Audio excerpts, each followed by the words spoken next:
Thank you. Hello, everyone, and welcome to, oh my God, I forgot what episode it was. I think it's episode 7.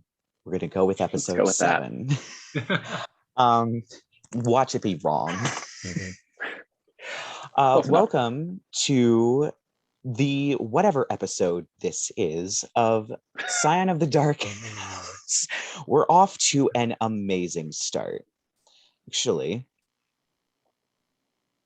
no, I was one off. It is episode 8. Wow. Wait. No, it is episode 7. All right. I was right. I had to Take check. 2. No, we don't do that here. So welcome to episode 7 of Scion of the Dark House.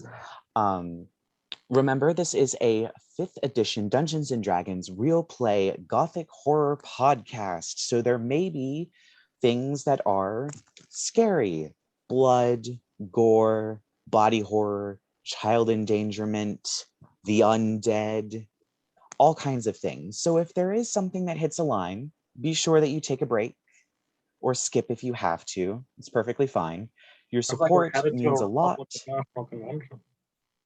Your support means a lot, but your mental health is also important. I've made sure to inform myself about the players' lines and veils, so please make sure you take care of yourself. So last episode was a bit of a side quest-a-palooza. You made it to Darkmoor proper, where you went to the Shovel and Spade with the interesting character of Svetlana and a little informant of Arthur's named Franklin, and you turned over the head. You then went into the actual city and all the way up to the upper city where Percy got to visit with some family members and walk on the high street where all of the cool and interesting shops are. You then ended up meeting up with Alex, your cousin, at the Staff of Night, the magic academy that is in Darkmoor. Upon talking with both of the family members you visited with, it seems they were not pleased that you took the Dark House into your possession and were very quick to tell you how angry they were with this decision. And we ended the last session with Rerek because, as you can see, Rerek is not here today. He will be joining us either next episode or the episode after that, depending on how things go. You ended the episode with sending Rerek off to look at the exciting new device known as the Ocularum that is being developed in the Divination department of the Staff of Night. And I'm going to assume that you have left the premises and you are now out on the street in between the Staff of Night and the regular Darkmoor University, watching students eat sandwiches and play croquet on the lawn. And the rest of the day is yours. It is probably maybe about 2 in the afternoon. So you still have some time before you guys need to take a long rest or find a place to sleep or something of that nature. So what all would you like to do? Well, how excited is Percy for this luncheon? Percy's like, all right, I know I said I didn't want to go to this disaster luncheon, but I would like to see my mother. Perhaps I can. Well, her boss is there, and I still have a few choice words for him. But if we go, not a word of the house to anyone. All right. My sister and my cousin already give me enough of a talking to about it. I don't need to hear about it from my mother. Wouldn't dream of it. If you would accompany me there, I'd appreciate that. Otherwise, I know we have to return to your shop, and I think that you said you had some sort of curiosity about Svetlana. You may have to check in on Franklin, just to make sure he's not dead. That would be rather inconvenient. That would be. So, the city is ours, I suppose. Percy, darling, are you particularly tied to that place where your sister works? Oh, fairy godmother. Heavens no, I wouldn't. I would much rather it be. I mean, I feel as though it would only behoove me to inform you that by fairy law, I'm obligated to ruin her business. I smell a scheme. See, brewing. normally I would, I would have a few concerns about that statement, and I still do, but I do hate that establishment and everything it stands for. So She invokes our name without any of us present there for her own capital gain. She's inviting me practically to do what I must. well, normally I would think I would be a voice of reason for you, but it does pain me seeing my sister be forced into such dreadful work. So I aim to be the voice of arson. no, I would rather not be thrown to the stockades of Darkmoor. So perhaps a bit more tact than arson. But Fine. I'm listening. But what does fairy law suggest you do? Well, there's the classics: spoiling the milk, blighting the crops, ensuring that she dries up and never has children of her own, though I don't suppose anyone would breed with her. Pricked Well, fingers, the little things, you know? right. The Minor small curses things and like hexes famine and infertility. You could just plague her with visions until she goes slowly mad. Oh, I don't have time for that, Arthur, but I do love your energy. All right. I suppose you can brainstorm while I suffer through a conversation with my mother. Well, that sounds enthralling. It will be, I assure you. You seem to revel in my emotional pain. What's your mother like, Percy? You've been a little tight-lipped on your family this whole time I've known you. I didn't even know you had a cousin. Right. My family is strained, to say the least. My relationship with them has gone downhill as of late. After leaving the hospital, she works there. She's a doctor, rather high up as well. She's good at what she does, but well, she wasn't very happy when I had some words with her superior over.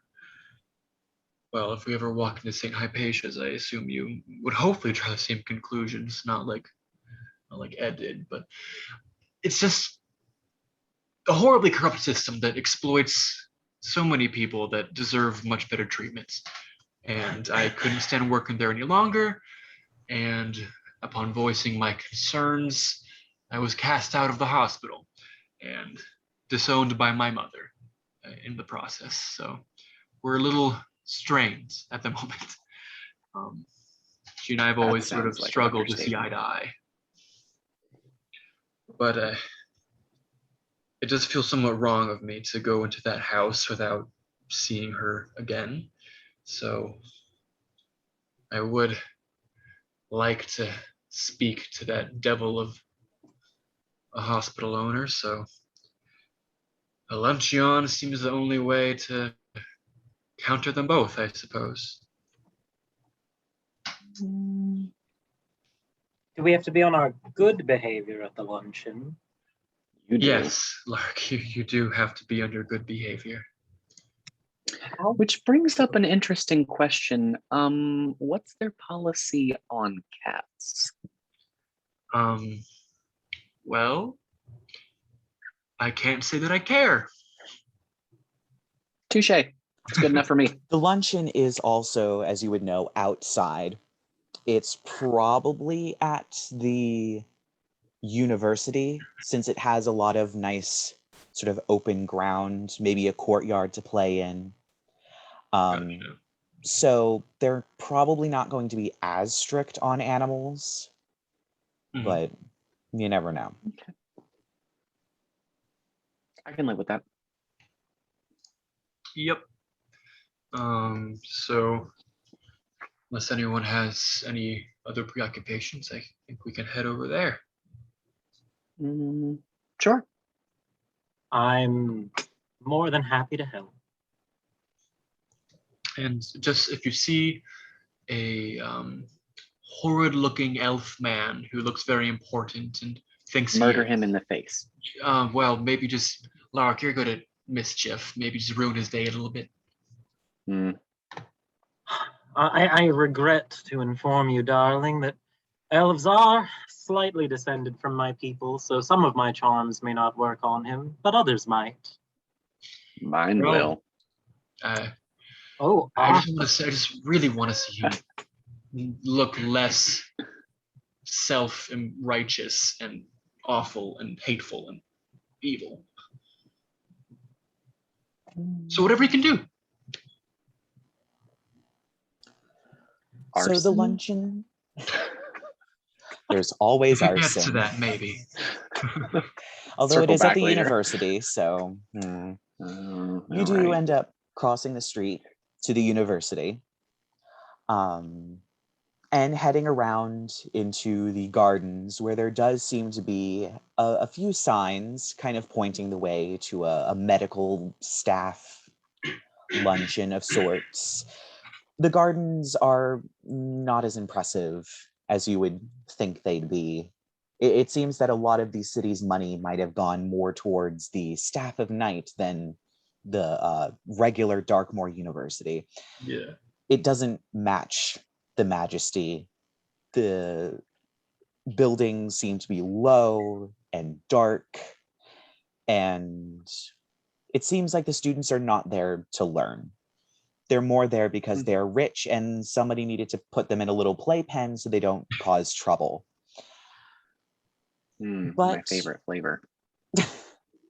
The gardens are there, and there does seem to be a gathering of people who seem to be in various attire, a small handful of which seem to be in mostly professional attire, while the others seem to be students.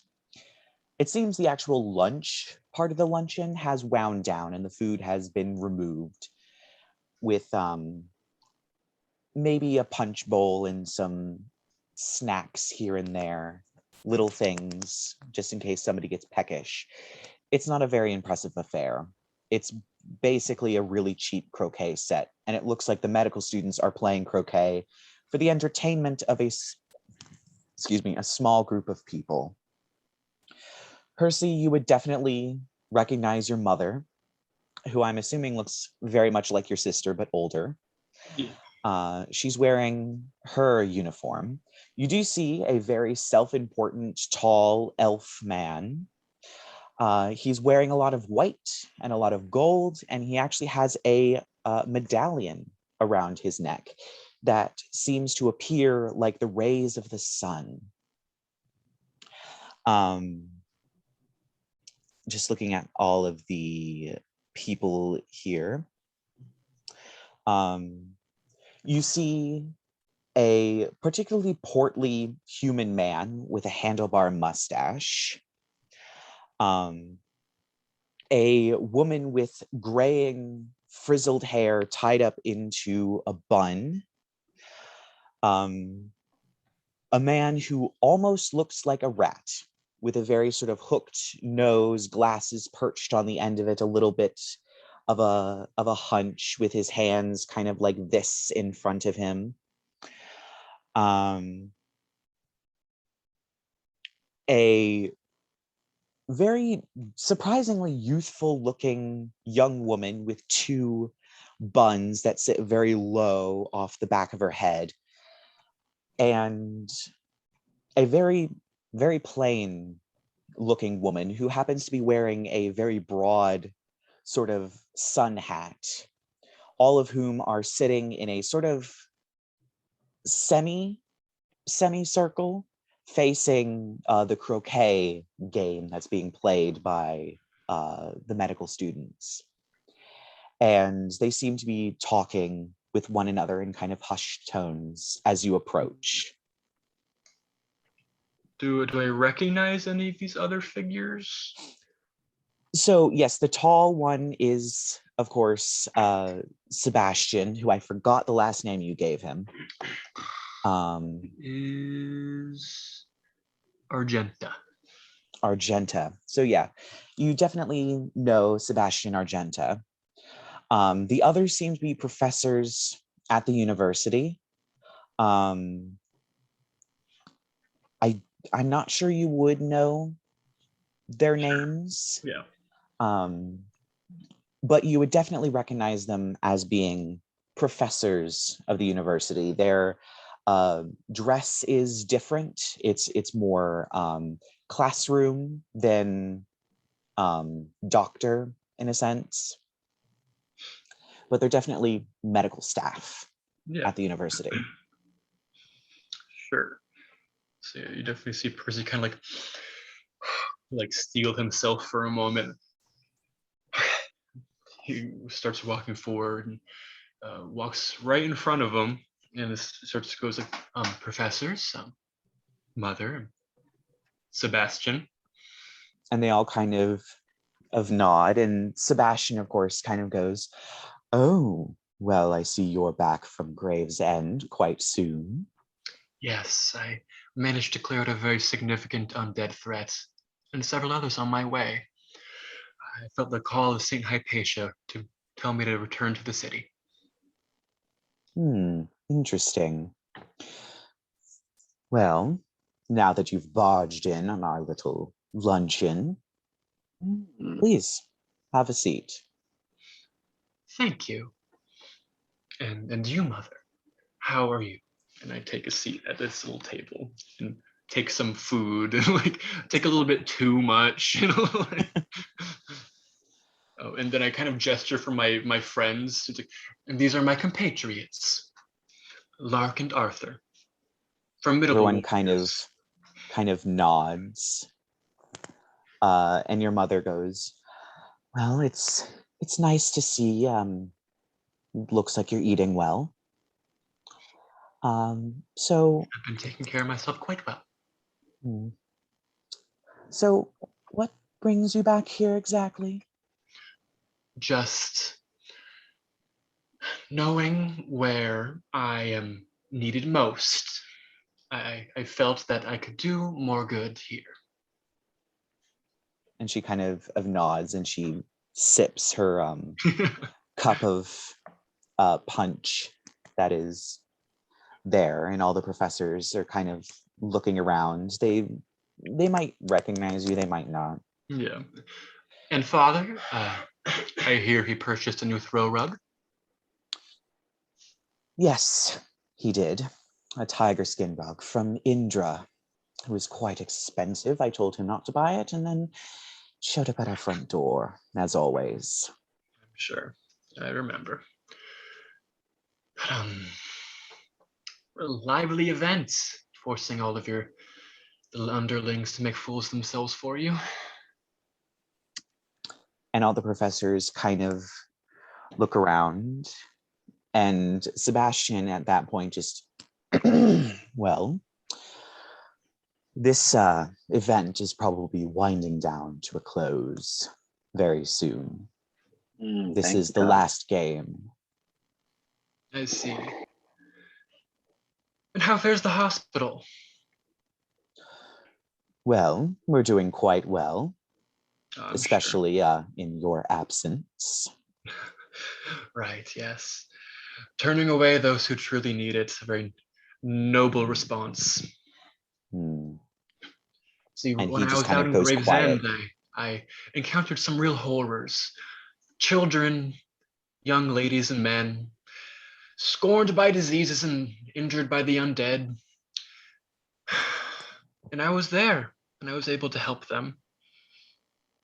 Where here we have, a professor or a nobleman who has a tummy ache. They'll charge a few hundred gold and turn away anyone who really needs your help. Well, this has been incredibly uncomfortable, says Arthur, pushing in his chair and getting up from the table. I don't think I've ever quite enough for me. seen Percy be this indirect. I adore it, Lark says in response to Usher. He's just kind of been floating there and he goes, oh, the intrigue. Do keep talking, darling.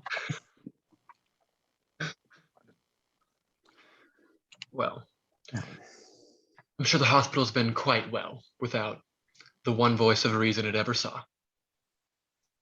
Well, it has been. I wouldn't say you were the only voice of reason. I think you were the most unreasonable.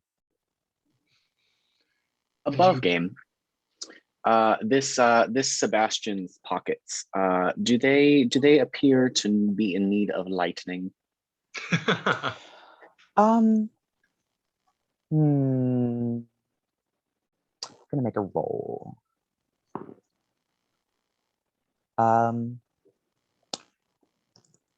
There's not anything like change in his pocket, it doesn't look like, but there may or may not be some papers in there. Okay. All right. So he has officially pissed me off. Can I maybe have can I have Jasmine maybe do a little distraction thing, like say, I don't know, leap up onto the table while I roll to pick his pocket?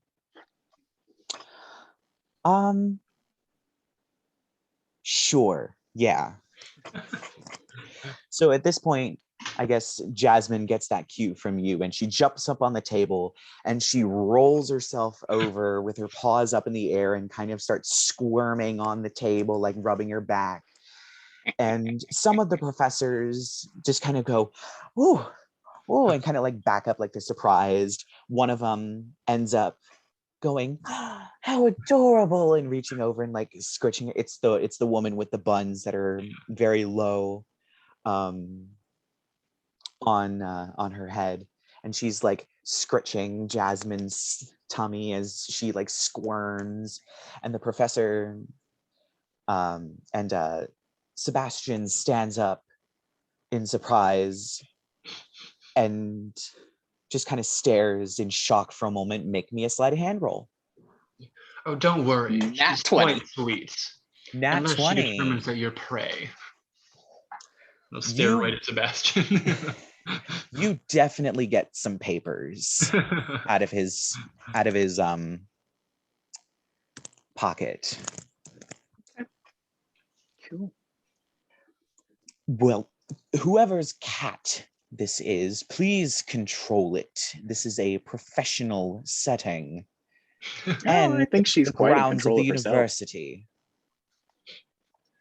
Perhaps she All right, fine. smells something she doesn't like. She's a quite good judge of character. I'm sure. All right, mission accomplished. I'll have Jasmine jump down, who like only looks slightly disappointed by it. So there was some spilled punch here and there, and maybe someone's finger sandwich got laid on. But other than that, it seems the damage has been minimal. She's got a bit of lettuce in her fur. A few like little cucumber seeds, maybe a little bit of mayonnaise.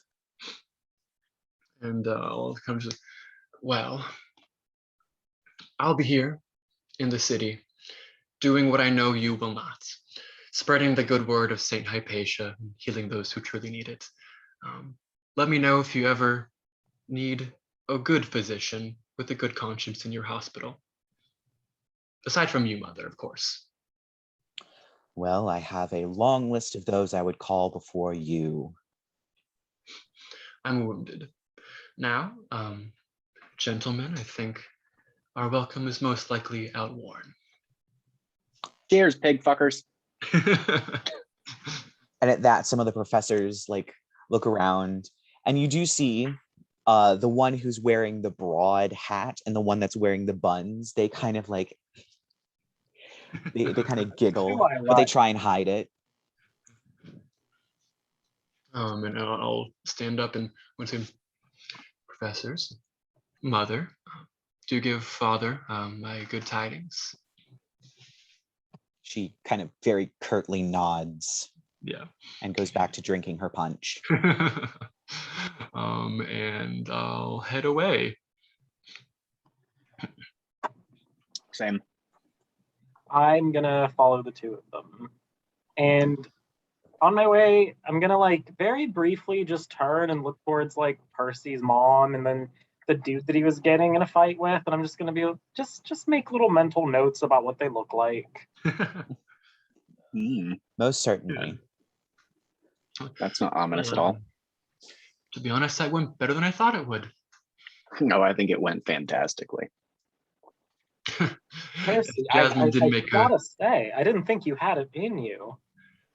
That man is the incarnation of evil. Speaking I of think which, he was worried my mother did not tear into me, so I suppose this was a good strategy. If he wasn't there, I'm sure she would have flown off the handle. Arthur just kind of like produces the whatever it was he got out of Sebastian's pocket. Do these appear to mean anything to you? What do I see? Ooh, Arthur. They are donations, it seems, records of very public, very high profile donations.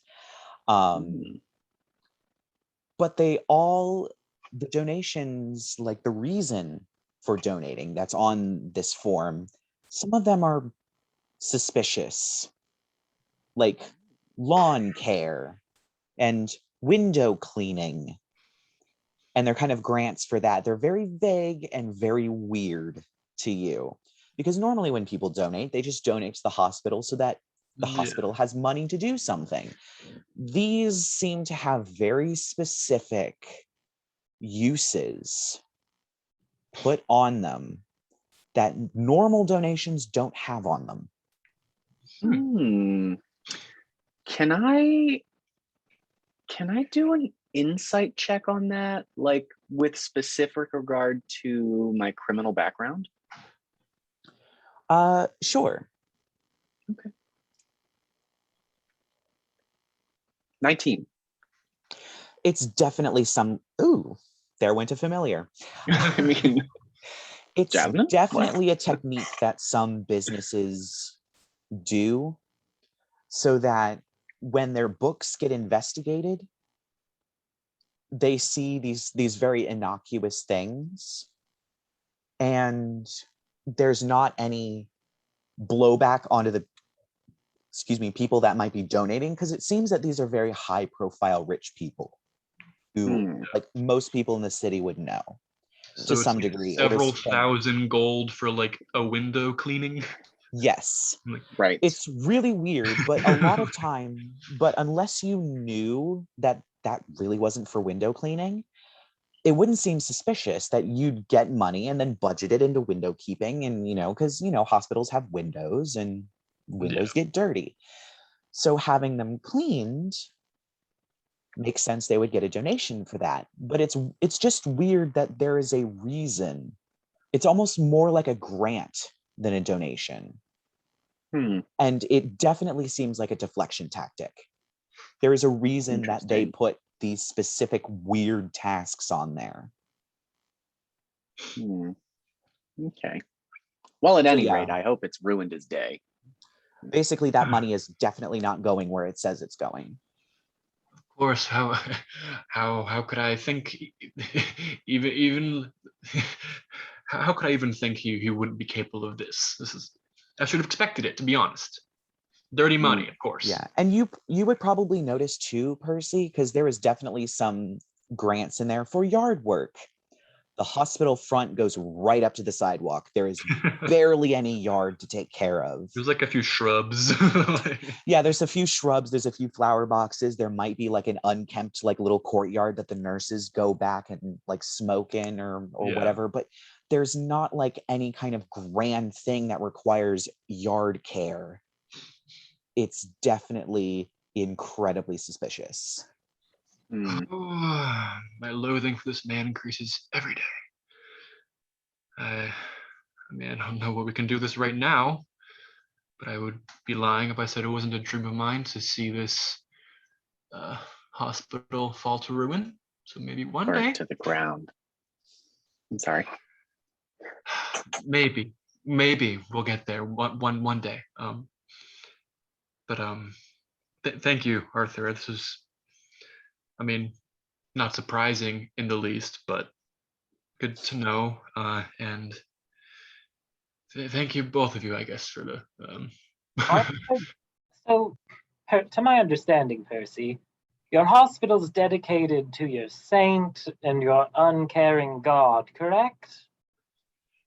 Saint Hypatia is not an uncaring saint. No, she's the light in the darkness, the healer of all wounds. No, but these people, they've corrupted her words, they've corrupted her practice, and it's. So why doesn't she stop them? I can't claim to understand the machinations of a saint such as her, but it weighs heavy on my heart. Mm. Now, we still have, must only be around 4, perhaps 5. I still have the afternoon and evening if you want to investigate your the criminal child that's assisting you, or. Yes, he should have collected payment by now, or at the very least delivered the head. It may be wise to check in on him, as long as he's finished the job. All right, well, down to the low road, I suppose. So it definitely does take you a little bit to go back. At this point, there is a crowd, an evening crowd that's kind of gathering and going. Definitely there's a crowd going to the Candlelight Theater. People seem to be getting off of work, especially here in the upper city. So it's a bit crowded and you're kind of pushing through, and it takes you a little bit longer, but you do manage to get down to the lower part of the city and out. And as the sky begins to darken with the very, very late afternoon of around 5 o'clock, you definitely make it to the Shovel and Spade. Its black exterior stands before you, and its red windows glow ominously from the inside. Lovely. Well, I suppose inside we go. You're welcome to join. Well, I have a feeling this will go wrong. Why not? I'd say that we should probably take Percy with us this time. I do. Makes me so uncomfortable in there. But yep, here we go. Into the lair of a vampire. The door creaks open and the little bell ding, ding, ding, ding. And you see there are some people that are sitting in there, mostly gravediggers. And once again, the big giant sign of "We accept both gold and blood" hangs proud front and center. People seem to be paying in blood, like, often. You can give me a perception check if you'd like. 1 second, I need to grab my dice. I forgot them. Uh-oh. We're good, they're right here. I keep them in this little dragon. Aww. That's fabulous. Awesome. All right, perception is going to be...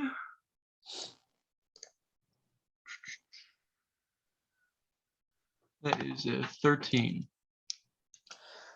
So you look around and you happen to catch a person, let's say they're a dwarf with a big old bushy beard, with his arm out, still gripping his stein that's on the table. And he pushes down his sleeve, but for a moment you think you might see a bite mark on his arm. So she just fucking bites him. She doesn't have like a draining apparatus or anything. I mean, you never know, she might. Let's not look for the glamour in it. Percy kind of goes like, you just stick behind Arthur. And you do see Franklin at the sort of bar area. Franklin. Oh, hello. And he kind of climbs back out from behind the bar and kind of runs up. Oh, yeah. And he hands you. I don't think we figured out an amount that you would be paid. We didn't. I'll just say the job was 100 gold and it's 50 a head.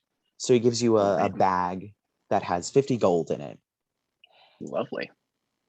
I'm fine with And he kind of goes, well, I got this, but also there's someone that wants to talk to you. Maybe another job. I don't know. She's an interesting person. She's in one of the back rooms. Excellent. Thank you, Franklin. I'll find her and I'll take, like, let's say 3 gold pieces and just kind of give them to him for his troubles. Oh, thank you. Franklin, what do you mean by she's an interesting person? Well, I can't say. She might kill me. Oh dear, why do you work in such a place? It makes money. Percy's gonna kind of like come up and like kind of maybe uncomfortably close, like, are you okay? And I'm gonna like do a medicine check on him to see if I can like spot like wounds or anything. Yeah, you can make a medicine check while I check a document for reasons. That is going to be a 21. Like, you can tell me. I just really want to make sure you're doing all right. I can heal you if you need anything. No, I'm fine. And yeah, he seems fine. There's no bite marks on him. There's no signs of any sort of, there's no like dark circles under the eyes, nothing like that. He seems like a normal kid.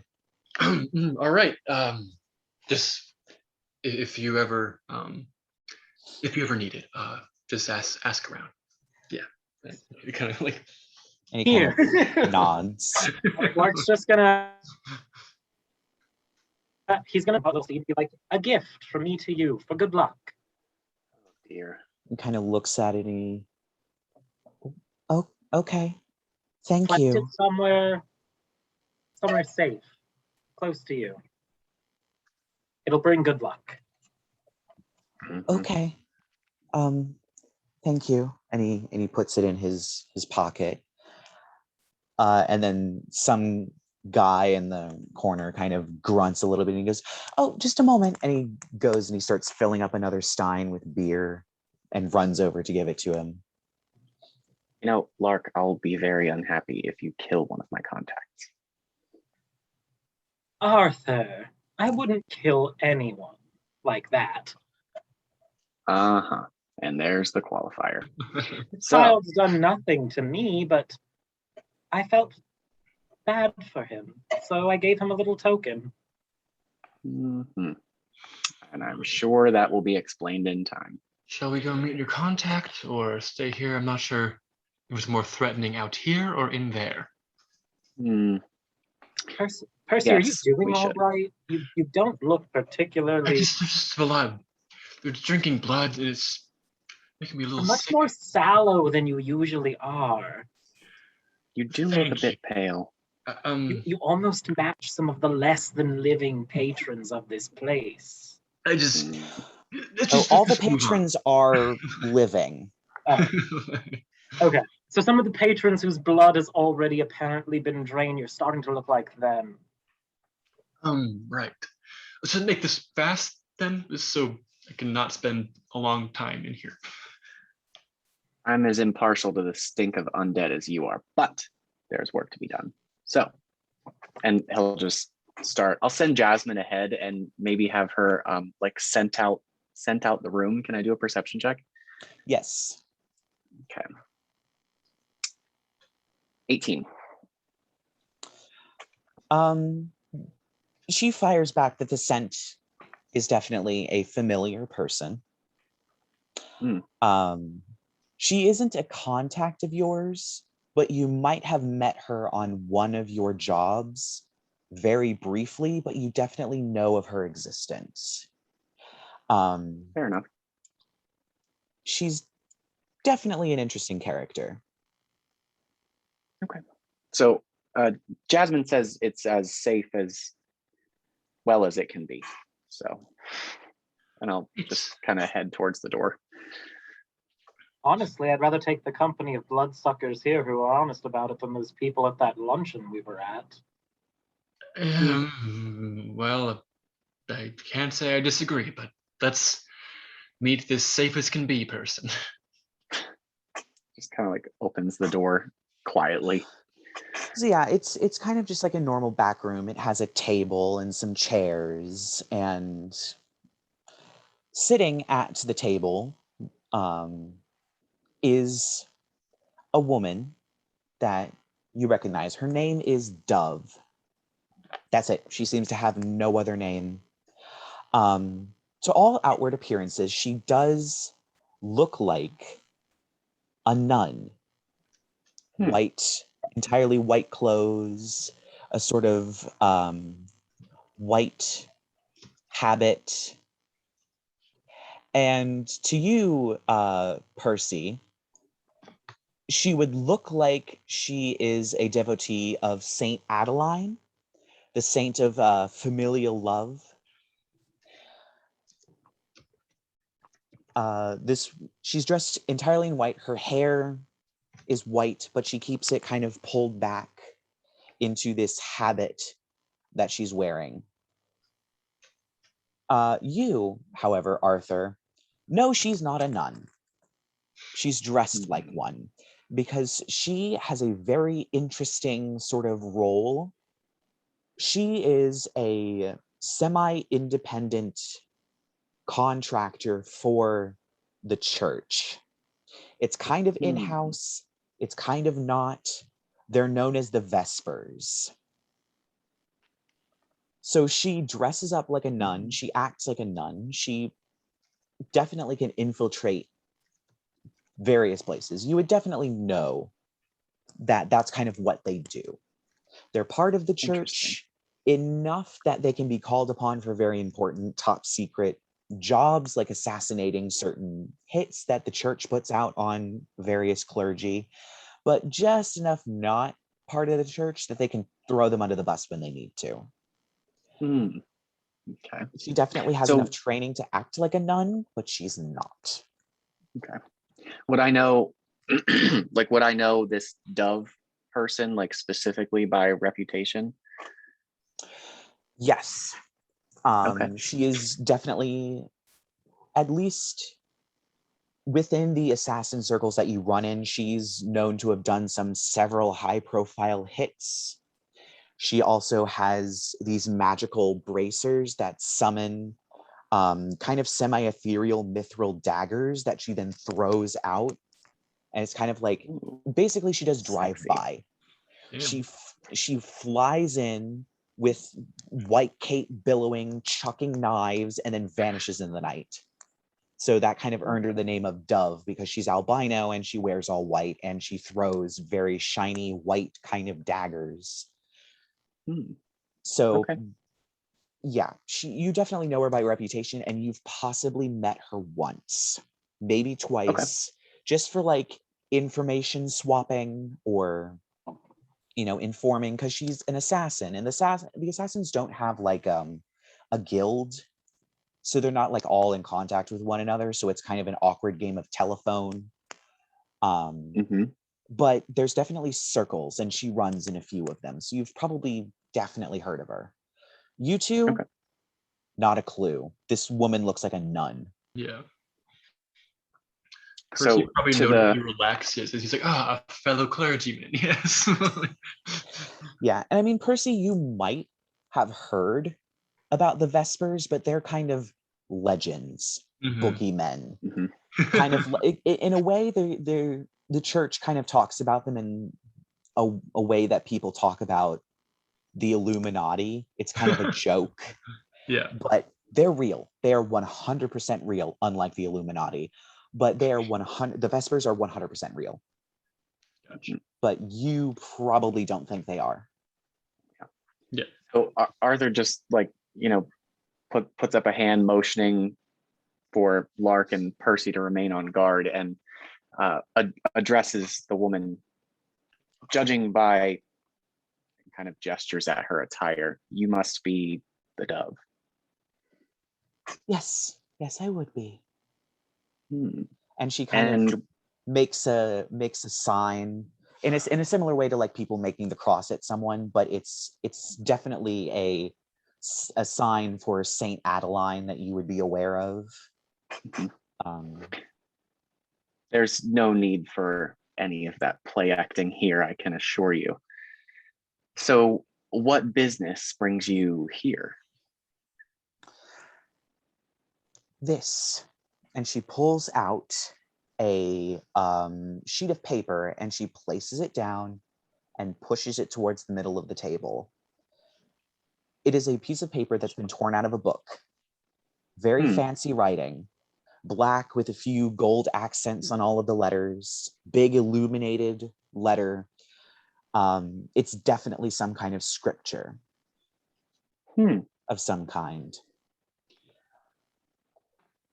I was informed of this when one of the members of my particular flock became afflicted with a strange illness after purchasing one of these books. Luckily, we destroyed it, but we believe that they are operating out of Darkmoor. And I have other places that I need to be, other places that call to me. So I thought I might inform you and maybe obtain your services. She is still kind of riding the line of like, I don't want to tell these people what I am, but also like, I know you know. So she's kind of using that awkward riding the line language that Percy's Percy definitely very might confused pick up on. looking. Lots of like glances between Arthur and the dove, like play acting. What? Yeah. She's not a nun? What? Yeah. Ironic that someone of your station would require the services of the demon huntsman, but I suppose I can investigate for a fee, of course. Of course. I am unsure of how much you'll be getting at the moment, but we just want information right now. We are afraid that the books are in some way tainted, and that this group has been putting these books into the hands of various members of the clergy, causing them to act erratically, angrily, commit violence against one another. Do you know the origin of these books? I know you mentioned Darkmoor proper, but... We believe that it is a small shop called the Illuminated Way. The Illuminators Guild don't have any information on them. That shop shouldn't exist, and yet it pops up. A few clergy go insane, they vanish, they pop up somewhere else. We've tracked them this far. Sadly, I can do nothing. Well, as I mentioned, I'm more than willing to look into it, but I am no fool. 10 gold up front, and I'll see what I can gather. Well, the guild wants this dealt with very quickly. 20 gold up front. And she puts gold on the table. And the bargain is struck. She shakes your hand. Lovely. Well, Lark's just gonna look between the two of them and be like, And what do I get out of this little bargain and deal? Quietude, one hopes. I was under the impression I was only dealing with you. You are correct. Good. Well, Yeah. I have other members of the flock to deal with. And she kind of gets up and brushes off her habit and outfit. And once again, she kind of curtsies and makes another one of the signs, nods, Blessings and then leaves be the with room. you, sister. Of course. Arthur says, chuckling to himself. Blessings be with you all. And she leaves. Lark's just going to look over at Arthur and be like, Arthur, where did you get such an interesting moniker as the Demon Huntsman? Well, I suppose you wouldn't have heard, but... I am new. Right. I suppose you wouldn't have heard, but many of my former contractors gave me that name because, well, there's not a plethora of honesty in the communities in which I run, and I've been known on occasion to turn on my contractors if I don't appreciate the job that I've been requested to do. So many of them felt that they'd made a deal with the devil, so to speak, and the name stuck. An assassin with a sense of morality. What else will this mortal plane give me? Lark's just kind of like chuckling as he floats backwards in the air. Hopefully, an affection for non-see-through clothing to start with. I thought you were going to get me some clothing off of your sister, but honestly, I wouldn't wear those gaudy rags from fairy godmothers if you paid me. We do still have that woman to deal with. Oh, yes. So... Though, an appearing and disappearing bookshop driving clergy mad, now that sounds entertaining. Quite. Could I, well, could I take a look at the text? Please do. Kind of Can I make like a religion check on this text that she gave him? Yes, you can. That's gonna be a 17. Yeah, it seems like just a regular page. None of the words seem out of place. It seems like the most modern translation of the book that this happens to be from. It seems to be from a book with the scriptures of Saint Oscar, the saint of traveling. And it's very generic. Just the most general platitudes. The writing of it is cursed or be anything. So no, it doesn't seem to be the words. As far as I can see, it's a regular text and dedication to Saint Oscar. Unfortunately, I don't have the sight of magic like Rerek does. I'm sure he's. I think the time of his life down at the Staff of Night, though. Right. We really should have dragged him out of that building with us. Well, hopefully we can. As if one of us could have managed to drag Rerek. True. He is the biggest of all of you. Yeah. Well, I didn't imply said the smallest. That's why I have you two here. Yeah. Well, we still have the rest of the day if we want to investigate in this. What was it? The Illuminated Way. Well, I won't assume that you two will be aiding me on this quest, but I suppose if you provide adequate assistance, I can split the reward. You're too kind. You're already aiding me on my quest, so I feel it would only be fair to aid in yours. I'm then. just along for the ride. Oh, I will take some Aren't you? gold too. Hmm. Honestly, All right, the stories I'm getting about you three, they're more entertaining than I assumed they'd be. Save it for your memoirs. I'm glad the tragedies of our lives are keeping you entertained.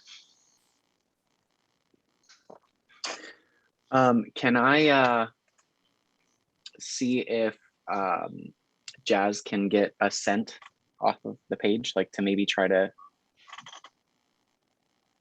sorry, that was weird, locate the shop? Sure. Cool. Give me, I guess, maybe an investigation check for her.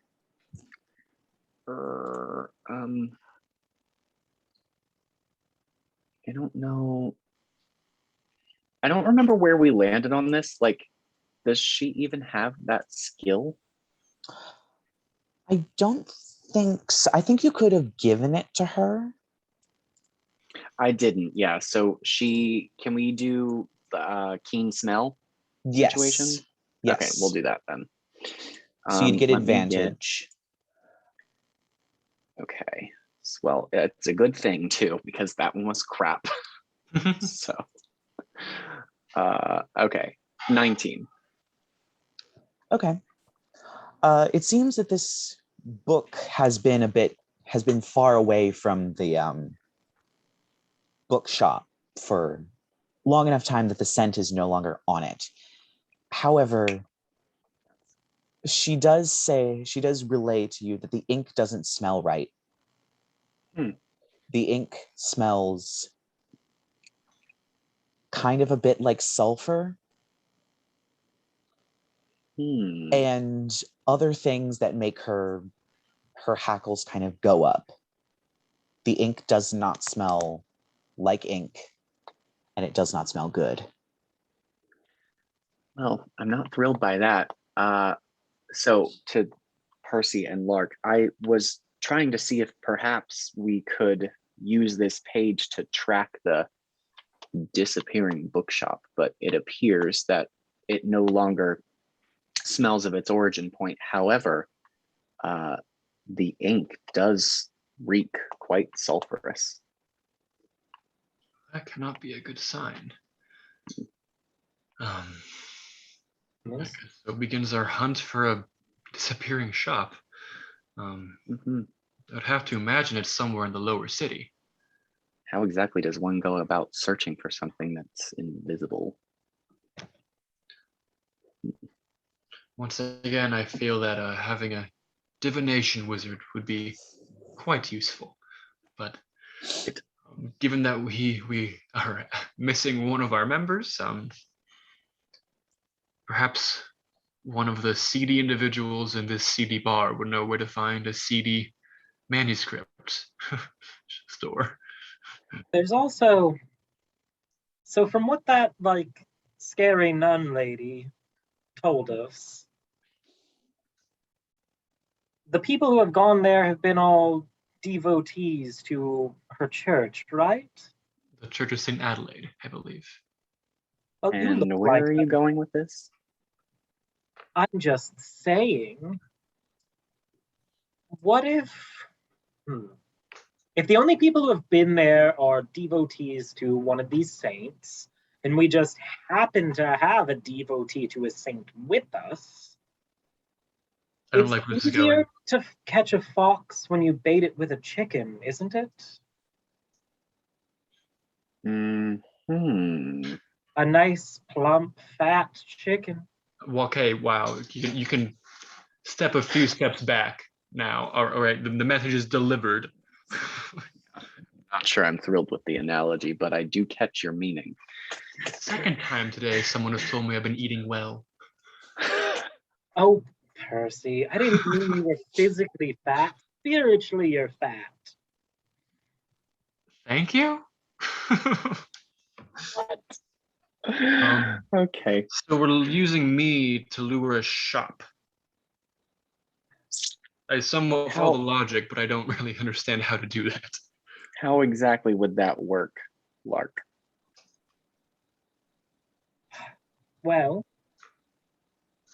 sending him out just to wander, probably not the most effective, so we could ask around, but I mean, honestly, it reminds me of a little bit of something that some of us back home would do. Though, if Jasmine didn't catch anything that smelled like me on that sheet, I doubt it's one of us. But there are other things that disappear and reappear when something tasty comes nearby. So, Well, then I suppose we check the old rumor mill.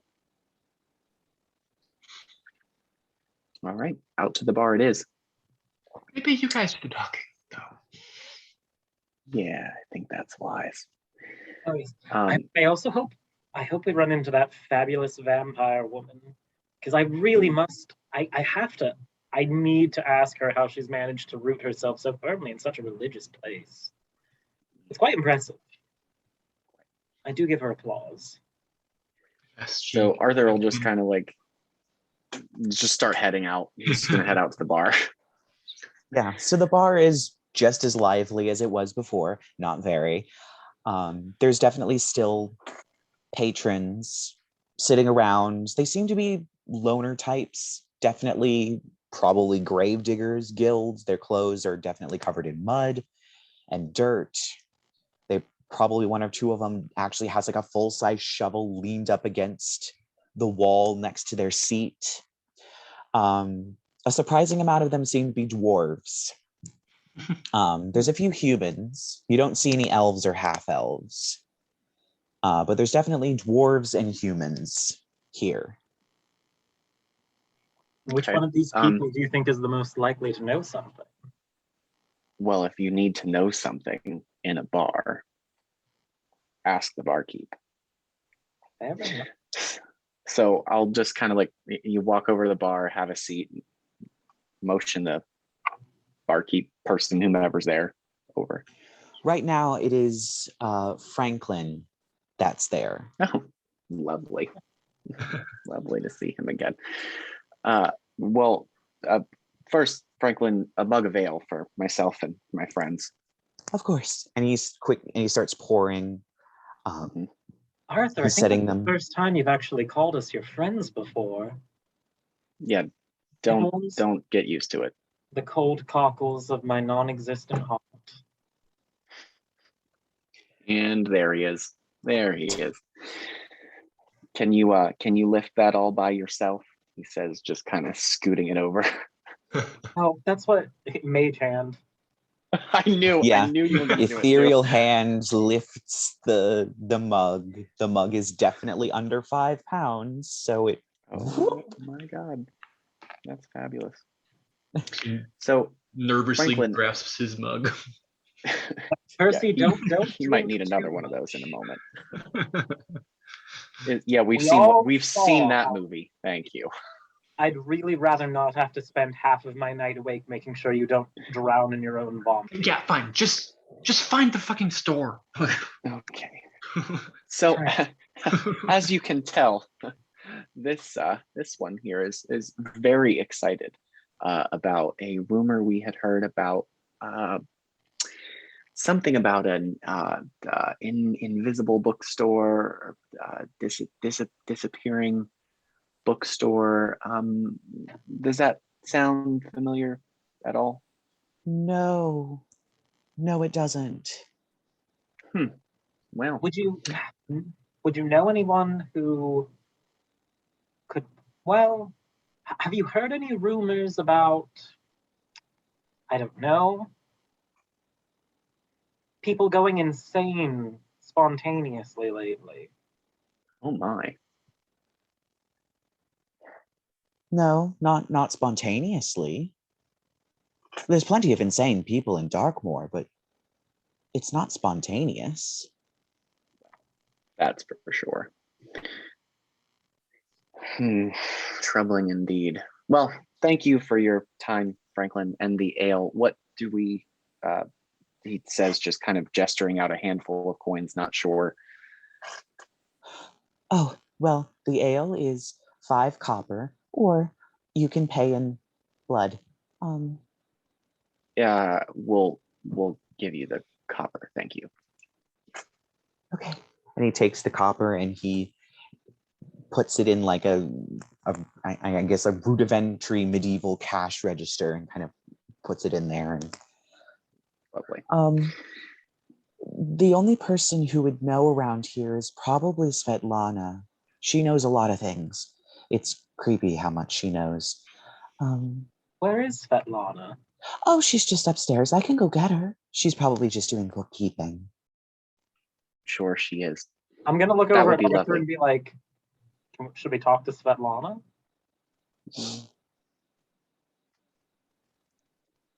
Yes, could we talk to Svetlana, dear Franklin? Oh, I'll go. I'll go get her real quick. And he runs up the stairs.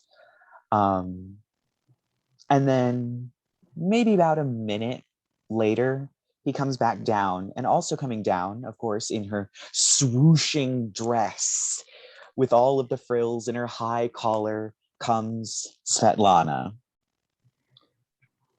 Yes, you would like to talk to me about something?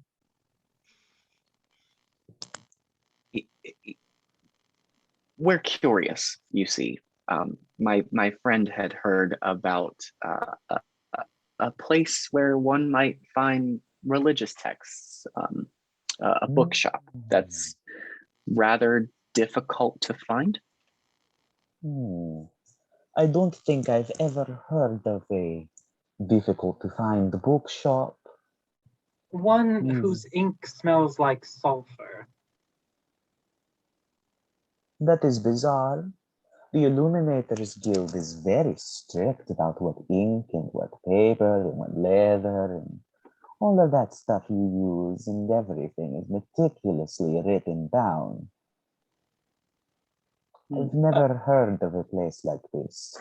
Svetlana, surely there are people operating in this city outside of the confines of the guilds? Of course, definitely, but I don't know them all. Do you know some of them? The only one I know about is the cuddly rat. I'm sorry, who? The cuddly rat. The Of course cuddly he is. rat? The cuddly rat, yes. They sound positively charming. If you don't mind stink and insanity and trying to look someone in the eye whose eyes move in two separate directions at any given time. But you might find something interesting there. Where might we find this cuddly rat person? Who knows? His shop does move around. Some say it is magic. And again, no detect magic. Lovely. Anything else we should know before we search for this cuddly rat person?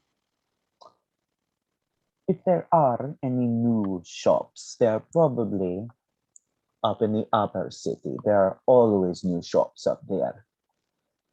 The lower city is not known for its shops. Everything tends to stay the same. Yes. Would you be able to introduce us to this cuddly rat yourself for trade? Probably not. Ah, what a shame, what a shame. Not even for, and he does not look for permission at Lark at all before he says this. Fairy blood? No, I'm sorry. Fair enough. It was worth a shot. Sorry. I was just going to offer Percy's anyway. It's fine. I just like nervously shoot a glare at you. Is there anything else you would like to know? I have a lot of bookkeeping to get back to. No, that will be all for now, Svetlana. Thank you. I love what you're doing with the place, though. Ooh, of course. I like it too. And she just kind of swishes her way back upstairs. Oh God. Well, that was both unpleasant and unproductive. I wouldn't say it was either of those, darling. We have a name, or at least a moniker. And we at least know that it's not something lost in the wind necessarily. Now, above game, here's an interesting question for you. Would I, Arthur, have heard of this cuddly rat person at all before being all criminally? No, you would not. It was worth a shot. That is a pickle. Well, it seems like we probably gathered everything we can from this place, so maybe we investigate somewhere else. Yes, we can go. Sure. Great. Okay. Cool. And I just put my unfinished mug down and hurry towards the exit. Lark's just gonna lean over as Percy's hurrying to the exit towards Arthur and be like, for someone so dedicated to the people, he really needs to work on being around ones that aren't like him. Am I right? Well, it would be worth doing, especially in Darkmoor. He says, reaching for the unfinished mug of ale and slamming the rest of it back. No point in it going to waste. Very true. Well, tough nuts. I am entirely uncertain of how to proceed in finding this cuddly rat person, much less a bookshop that no one's ever heard of or seen. Well, Svetlana pointed us towards the upper city, didn't she? Well, I suppose that's as good of a lead as we've got. I mean, to use the analogies, but to continue on with the little analogy from earlier. That you're so good at. If you're hunting a fox, you don't go hunting for a fox in a pig pen. So I don't think down here is going to serve us very well either. Because whoever's corrupting these religious folks isn't going to stray that far away where they won't go. Just look at our own resident cleric. Can barely stand to be in this section of the city. Which I find endlessly amusing. It's corruption 101. Then perhaps we ask around in places in which Percy might be more comfortable. I think that would behoove us. All right. Well then, if you've recovered Percy. You come outside. Percy's leaning against the side, and he's like, oh yeah, of course, yes. The fresh air. It's really it's full of soot. Yeah. You are very close to the mines. Yeah. I'm just, if you don't mind, I'm just gonna. He puts his plague doctor mask on. Where to? I'm sure it'll help you blend.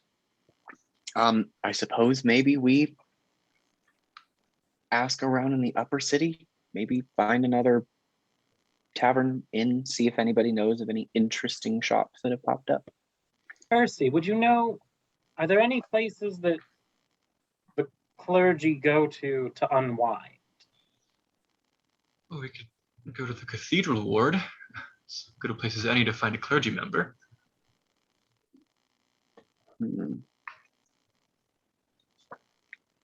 All right. Sounds reasonable to me. So yeah, I'll take him over to the cathedral ward then. So you head back up into the city, back through the shantytown, horrible lower city with the awkward mud and board streets, to a staircase that leads back up into the bright and lovely upper city. And the cathedral ward is not hard to find. The cathedral is the second tallest building in Darkmoor. It pokes up above everything else. Its bell towers and buttresses and roofs and towers and all kinds of things stick up, and you can see them above even the tall buildings on the street. You get to a huge square that seems to have a statue in the center with what appears to be sort of a pope of some kind standing there, carved out of marble, and the huge steps that lead up to the cathedral with its famous rose window and its bell towers in all of its glory. And there seem to be several places around the entrance that sell devotional materials, books, little statuettes, prayer beads, hats, and garments for those who might want to wear sort of devotional stuff, and all of those sorts of shops. Is the ground of the cathedral hallowed ground? Yes. I can't enter it. Why not?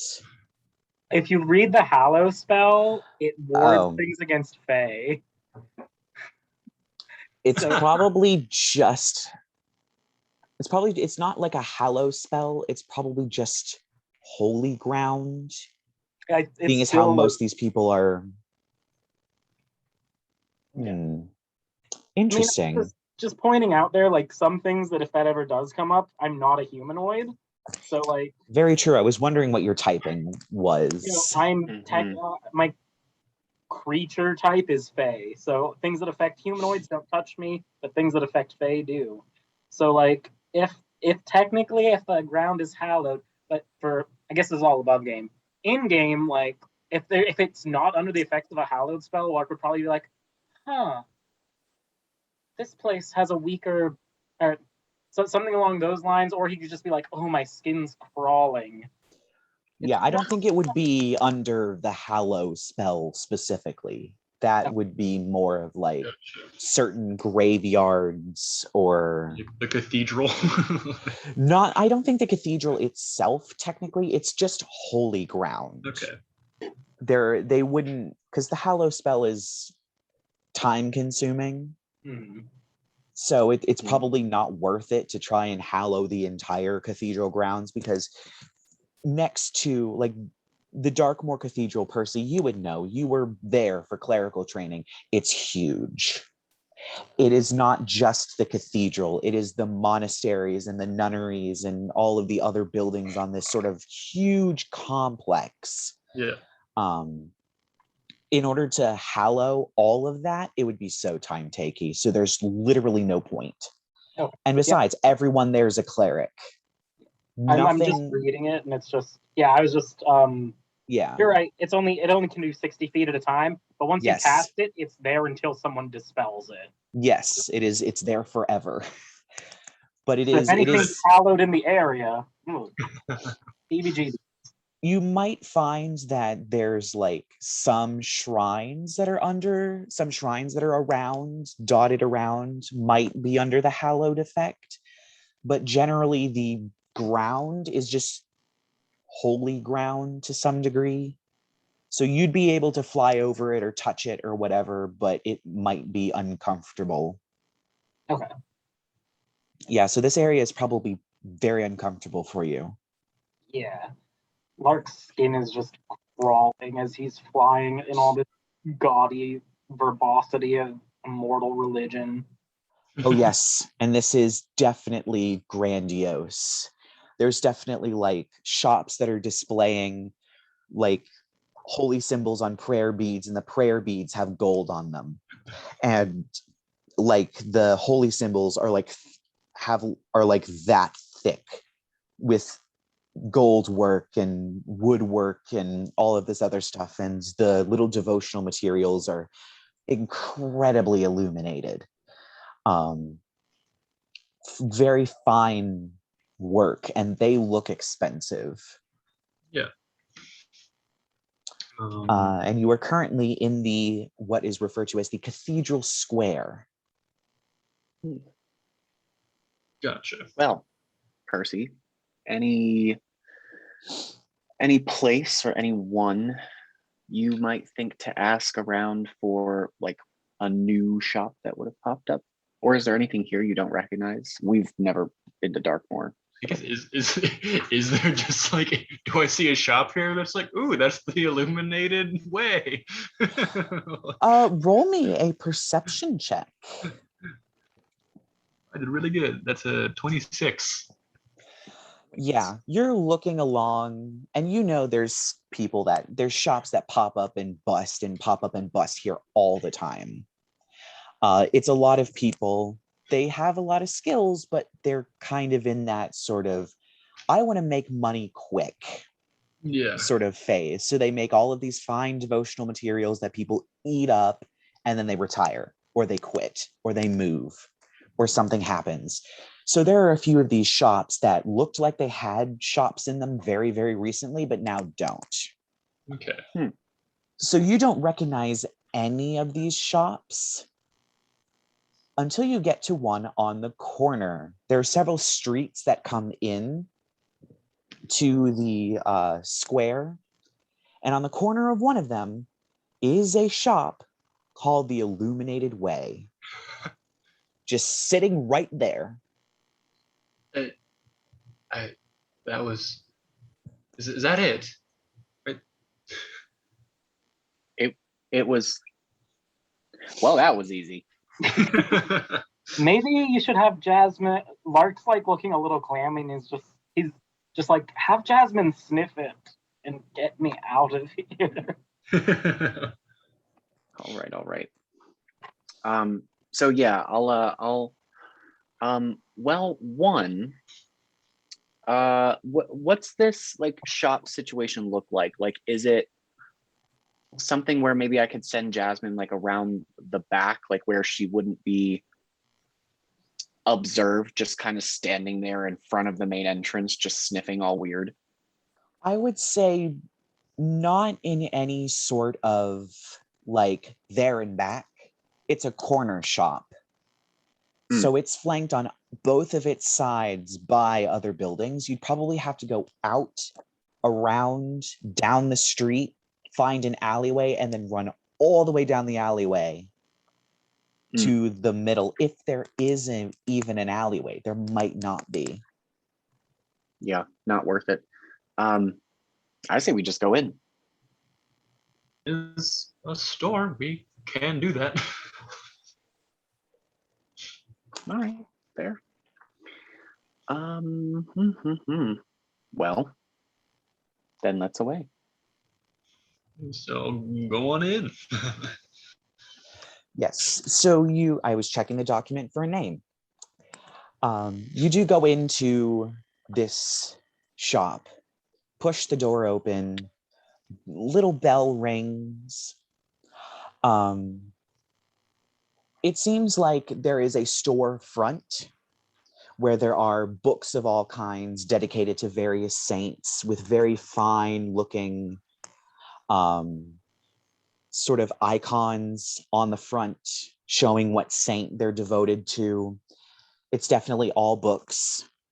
They're all maybe about like that big or smaller. Some of them are like little pocket editions that might only have like one or two specific chapters that, someone might feel particularly attached to, kind of like how they sell like the 4 gospels in their own little books sometimes, or the gospels individually. It's kind of like that. There are also books in glass cases that are open, and you kind of look at the piece of paper. The handwriting is very similar. There is a standard between the two of them. Very similar looking added gold work, very similar looking illuminated letter. It's not the same book, but it's probably the same shop. Got it. Smell like sulfur? Yeah, that's what I was just gonna say. So we've entered the store, bell rings, ding ding. Right in that like moment, can I two things? Stealth check to see if whomever is in here would not notice Jasmine, like maybe if I could have her sneak around a bit. There actually is no one in the store front itself, but there is a kind of little almost half staircase that leads to what you can see is very clearly a large sort of scriptorium with various desks with low like lamps at them that a few people seem to be working at. You can hear people kind of shuffling around in the back. That's definitely where they make the books and write and print and whatever they need to do. Okay. Well, Well, there's yeah, no then one just in the storefront. Just perception check, keen smell. See if I can find that smell from the page. Let me see here. Well, wait a minute. Hang on. I got to double check her thing. Yeah. Roll. Oh, nice crit. Ooh. Yeah. Yeah. There's that smell, that weird, somewhat sulfur, somewhat evil smell is in the shop. Wonderful. So I'll share that with Percy and Lark. This Jazz tells me this smells like the place. Right. We found it. But what she said she wanted information. What else should we learn? Well, perhaps ideally what the purpose behind manufacturing something like this would be, but these people up there gesturing, making books like this out in the open, I don't imagine would have any knowledge of what's going on with this page, or would be doing that so plainly. What's so hard to believe? Shall Lark and I cause a distraction while you snoop? I think that might be wise, yes. Ooh, what distraction can we cause, Percy? Not fire. We're not setting a fire in the cathedral ward, but they're all up there, so perhaps we go up there too and, I don't know, make a mess of things or talk to them. Do talking to them be enough? What sort of magics do you have that can do mischief and nonsense? You've got that wand. You have that wand that just does fireworks. We do have the firework wand. This seems a appropriate use. I'm out the wand. I'm just impressed that no one's come down here yet since we've entered the store.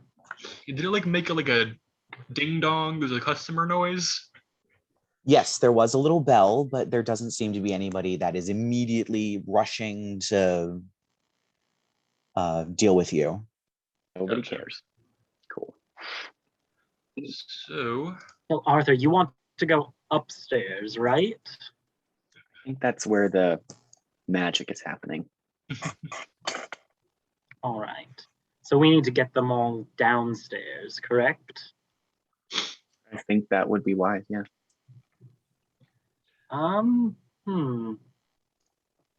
Is there like a bell or anything? There's the bell over the door, for sure. Where did that book go? Yeah, there's a bell above the door. There isn't like a bell at the on the counter or anything. There it is. But yeah. All right.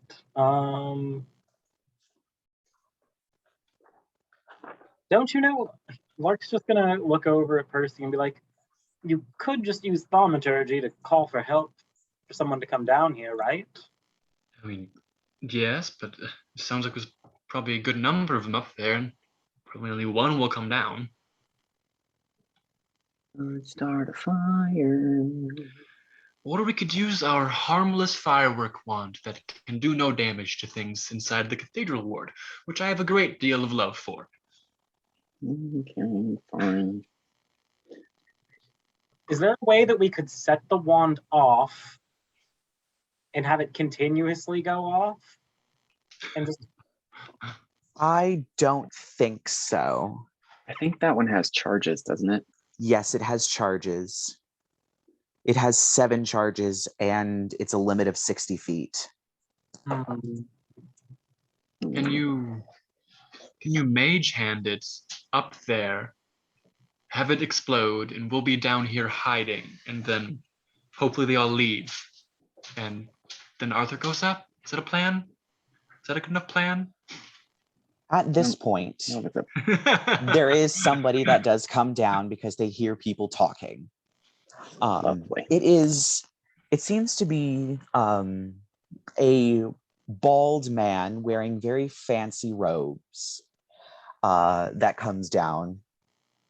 And he goes, "Oh, I'm so sorry. I was just making sure that everything was in order. How can I help you? Welcome to the Illuminated Way. We sell a variety of devotional materials. Would you like to peruse?" Right, of course. I'm gonna kind of like make sure to subtle jab at Arthur and maybe like go somewhere. I'm gonna try to like. And, I myself am a devotee of Saint Hypatia, and I can't say I reckon I've been away for a small number of months, but I can't say I recognize your stores. Is it new? Yes, it is very new. We came here very recently. Oh, from where? Well, we actually started here in the city of Darkmoor. Fresh upstart. Wonderful. Have you been experiencing good business? I do hope so. These clerical works are in high demand in these parts. Yes, well, we have been getting some customers directly from the cathedral, which is wonderful. can I insight check him? Yes, you may. Okay. Oh, what's my insight? It's not great, but here we go. Oh well, +2. Nope, that fell out. Okay, try another one. Oh, it's only a 9. I mean, he's given some conflicting information, but he seems like it doesn't seem like he's outwardly lying. Me, I mean, he did roll a 9, but Can I do stealth check for me and Jasmine to kind of sneak upstairs without the scribes noticing? Fingers crossed.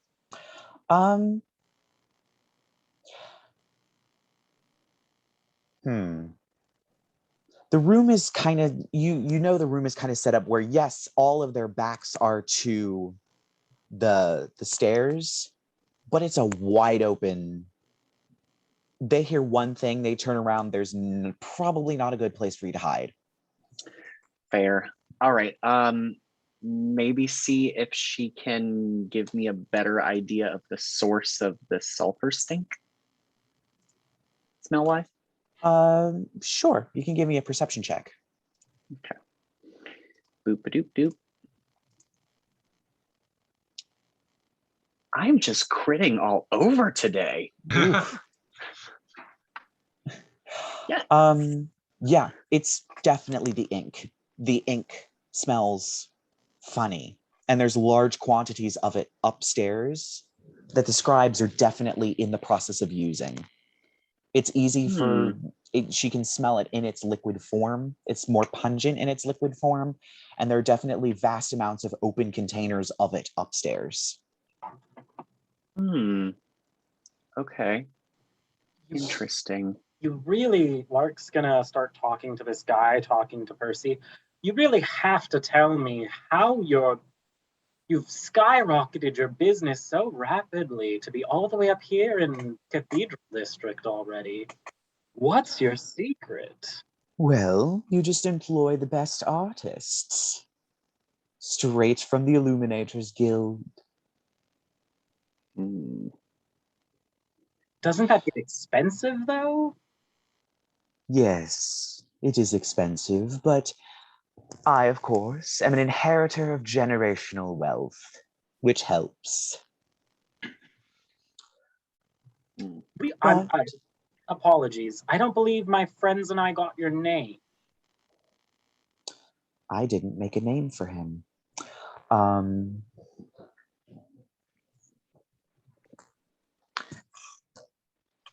Let me just flip over into Xanathar's guide real quick.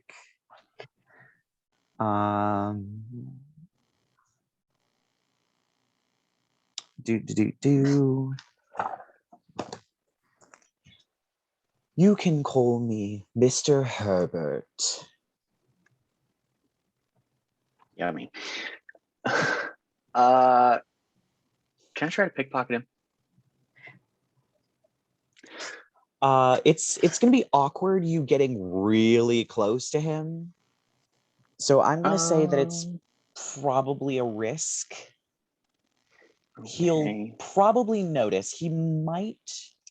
I will say, he'll notice you get really close to him. He might not notice that you've picked his pocket. Can we distract okay. him? Can I like pick up a book and then like drop it by accident? Well, there are definitely books that you can pick up. Sure. So yeah, you pick up a book and you just whoop, down it goes. The fineries. I'm so sorry. Oh, don't worry. And he leans over and he like picks it up and he kind of like brushes it off. And don't worry, most of these are very well made. And then yes, he turns away for enough time that I will say yes, you can pick his pocket. Nailed it. 18. There's nothing in his pockets. Son of a There's whore. lint. There's a nice game, wad son of a of whore. lint. Not out loud in the middle of a shop for no reason. Just gently caress his thigh in his pocket. And then But he doesn't seem to notice. Thank God. What? Give us some more stats on Herbert so you know how Arthur's thigh caress goes. Okay, I don't need that. Mr. Herbert, right? So you're the owner of the Illuminated Way, right? Of course, yes. Well, have you any texts on Saint Hypatia? Of course I do. And he turns and there is like an entire shelf. Yeah.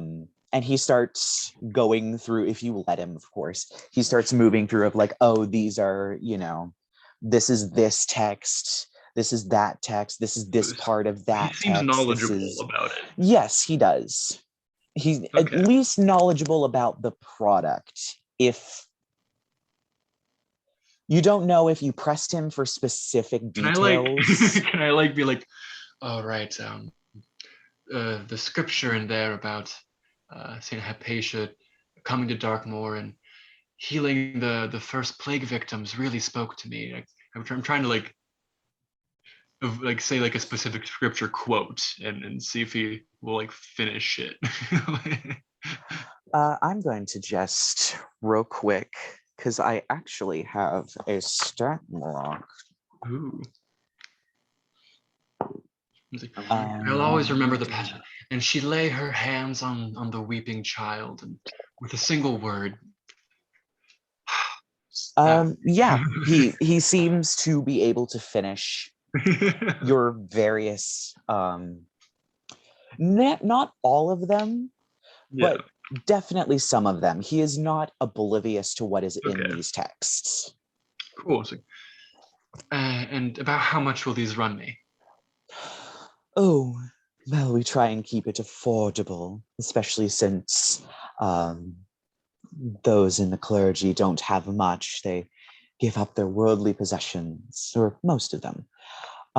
So maybe about 10 to 20 golds, depending on the scripture and the work put into it. We will. Yeah, I just got like my tongue stuck in my mouth. I was like, oh, I don't know if I quite have all that on me right now, but soon I'd love to return and purchase some of the lady's good word. Oh, that's certainly all right. Just having people in the shop perusing is good for business. So when he's talking to Percy, Lark's kind of just drifting through the air, and I'm going to subtle spell a charm person on him. All right. So no somatic, no verbal, no nothing. I'm just trying to mammy him. If I can stay on the right page. And what save is that? You attempt to charm a humanoid you can see within range. It must make a wisdom saving throw and does so with advantage if you or your companions are fighting it or not. If it fails the saving throw, it is charmed. The spell ends, you or your companions do anything harmful to it. The charmed creature regards you as a friendly acquaintance. When the spell ends, the creature knows it was charmed by you.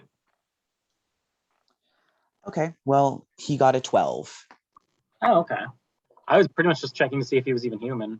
My spell save DC is... Where's it at?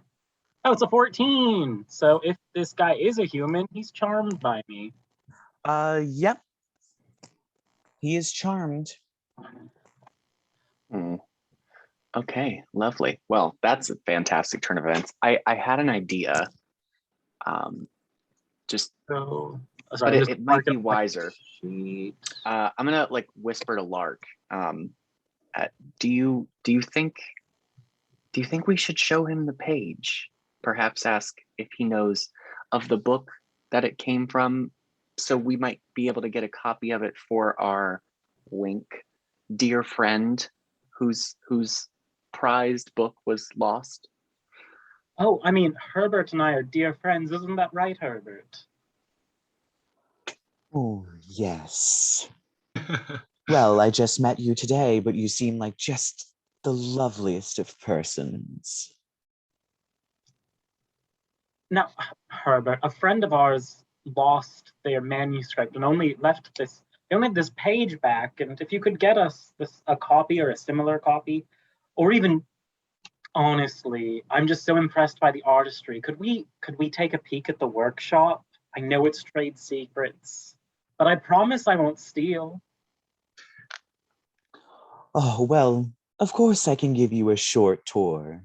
The scribes should be packing up soon, so we won't be bothering them. Come with me.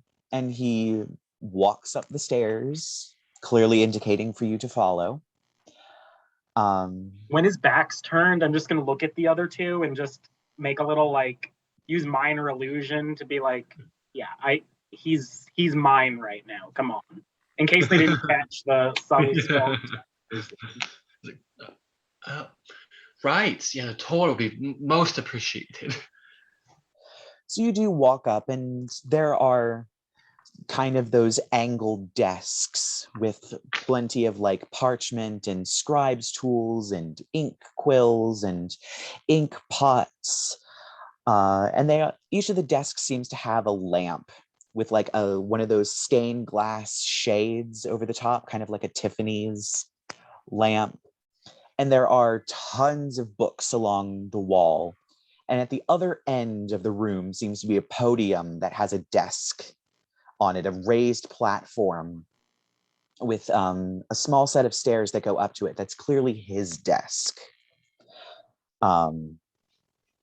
And as you walk through, you see some of the scribes beginning to shuffle some of the pages and put them in various places as the ink is drying, putting their quills away. Some of them are still hunched over, scratching away at their pages. And just sort of various winding down activities where some of them are going home immediately and others might stay to finish the rest of a page or the rest of an illustration or something of that nature. If you guys could give me a perception check. Knew you were going to ask. 13. Ooh. Let me check my modifier, but that's not bad. Oh, you know what? I do. I have a 17 total. Jazz is 13 too. I got a 9. Oh, God.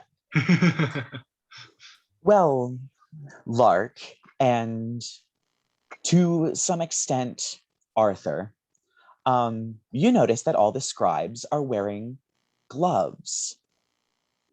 Lark, you probably don't know very much about mortal bookmaking, but if there's anything that you can gather is that humans are frail, and sometimes they wear protective equipment like gloves or aprons when they're coming into contact with something that might hurt them. Oh. Why would, if ink is as harmless as it seems to be from all of your other encounters with it in the mortal plane, then why are they wearing gloves? So they all know what's going on here. So Lark's just gonna kind of like bob and weave through the air, kind of looking at some of them finishing, and he's gonna be like, Herbert, darling, you have to tell me the secret of these beautiful inks you're using. I think they just make your manuscript so much more lovely than the competitors, right? That's it. That's the trade secret, isn't it? Yes, the ink is very expensive and very hard to obtain. Where'd you get it from? You can tell me, we're good friends. I get it from a supplier in Indra. Their inks are very strong and stain the pages beautifully. It keeps its color for so long. Okay, so while they're chatting, maybe one of these like empty desks that someone has gotten up from, sleight of hand to steal a pot of ink? Sure. Give me a sleight of hand check. Excellent. Oh, 13.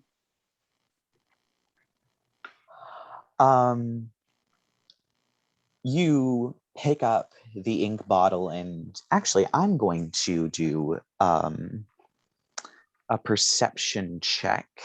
Oh, nuts. Wait, you said yours was 13? Yes. Yeah, you pick up this bottle and he kind of turns and looks at you, and he goes, and he kind of is like, oh, be careful. That's very expensive. I've advised you not to touch it. Oh, my mistake. I'm sorry. Herbert, why are all your illuminators wearing gloves? Wouldn't that damage the paper? No, we're worried about their skin.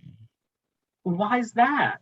The ink stains wonderfully. It'll stain the skin and the clothes, so we have to protect our workers. Are any of them still in the room? Yes, there's a lot of them still in the room. I'm kind of just gonna be like, I guess I'll just kind of look at one of them and be like, so you're worried about your skin being stained? Really? Yes, it's really strong stuff. Have you smelled it?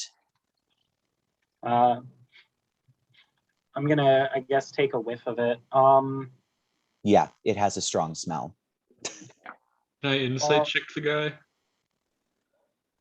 Yes. See if he like genuinely believes that's the reason why they're wearing gloves. Which one? The employee? The employee. Yes. That is 17.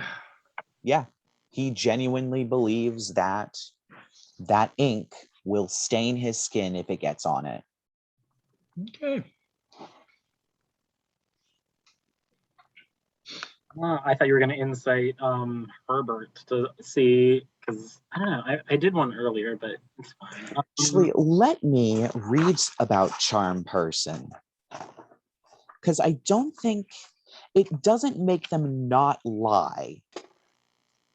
No, but no, it makes them friendly. It makes them like friendly towards you. They see you as a friendly acquaintance, not a complete stranger.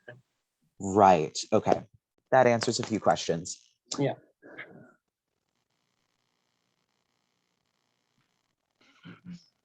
So, Herbert. Yes. Why? I need to wonder.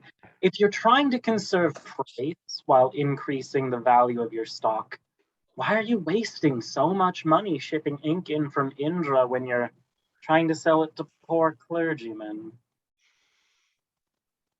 You can tell me. We're old friends.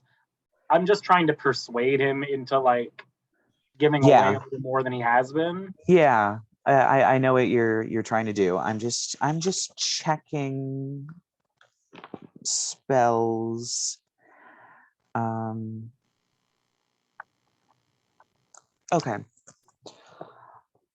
Well, it's about quality. You don't want to sell inferior products, now do you? I only do the best. And besides, you'd be surprised with generational wealth such as mine. You can get things shipped pretty cheaply. Where does your generational wealth come from, Herbert? Oh, it comes from my father's side of the family. What did your father's side of the family do to make you so wealthy? Well, they were merchants. Shipping things, of course, from Indra, from Nippon, and from Gyptia. I may regret this, but can I try for the ink again? Sure. Jesus.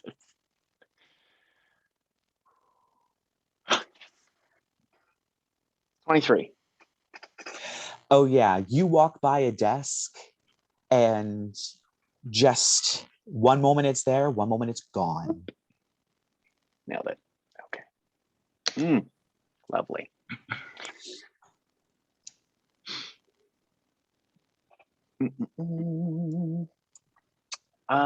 Insight check the family bit.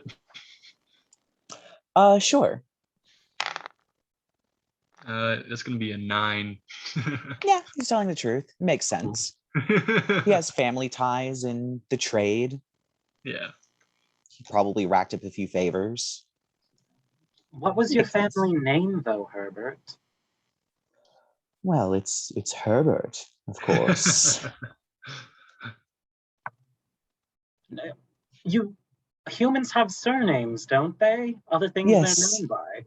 So the Herbert, it's just the Herbert family is what you're telling me? I'm new here. You have to explain things to me. Oh, of course. I'm Gideon Herbert, but people usually call me Herbert or Mr. Herbert. Does Percy, as a noble background, know of a Herbert merchant family? No. No, you don't know.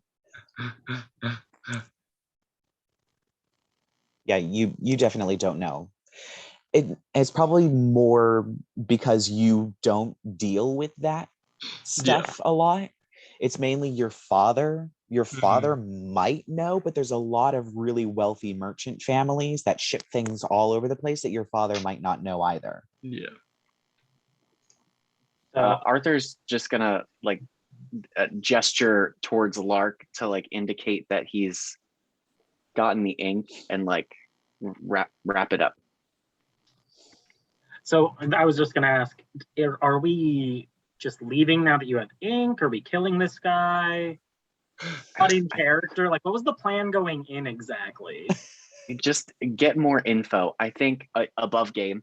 I think we might want to, like, once we get Rerek back, do like a detect magic situation on the ink, see what we can find out, and then maybe revisit him. Or it might also be wise to leave with a book. Like, I was considering that for a moment. Yeah. All right. Cool. So Lark's just gonna be like, oh dear, is that the time? He is not wearing a watch. No view of a clock, and he goes, oh, we need to feed the cat, don't we, friend? Yeah, she's quite peckish, and I'll like nudge Jasmine, and she just kind of like mules like a big hungry yawn. I understand. Is there any purchase you would like to make before leaving? If you happen to have a copy of the book that this page came from, I really think our friend would appreciate it. And he, I'm assuming you kind of hand the page Yeah. over. He looks it up and down and he goes, I think I have the book this passage comes from. And he hands it back. And he goes and he kind of looks over and then pulls out one, and he goes, I believe this is the copy of the book. Excellent. Is Herbert cautious at all about touching these books in this No, he is not. Okay. Interesting. Well, thank you. What do I owe you? This would be about 10 gold, but since you've been very interested in my business, and I'm sure you'll say nothing but good things, I'll give you a discount. 5 gold. It's the lowest I can go. Thank you. We appreciate it. Of course. And he hands over the Handed my book gold. and he takes the gold. Well, I hope you all have a lovely evening. Blessings upon you. And upon you. Lark just does a little like hand wave, ta-ta, toodles, and kind of starts flying out of there.